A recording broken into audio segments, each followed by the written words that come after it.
Welcome to Luca is a billionaire, where the only thing I invest in is your answers. You're starting right now. Update iOS and confirm you can unlock the iPhone. Open Settings, tap Cellular, then locate the ESIM label or the secondary line. Once you see the ESIM profile, tap it to reveal options.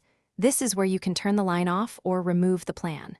Make sure to note which active line you're disabling, because removing an ESIM permanently deletes that profile until reissued by your carrier.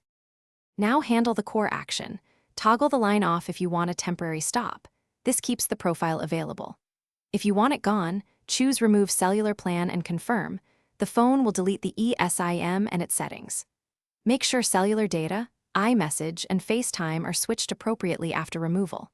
Once done, the device will no longer connect using that ESIM until your carrier reissues a new ESIM QR or activation code, so coordinate with them if needed.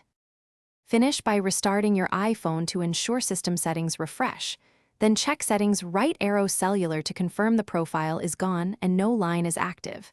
Make sure Wi-Fi calling, iMessage, and FaceTime reflect the change. If something goes wrong, like the remove option is grayed out, update carrier settings, install any pending iOS updates, and then try again. If it still fails, contact your carrier and provide the device a MA so they can. Thanks for watching and please subscribe. It's the best investment you'll ever make.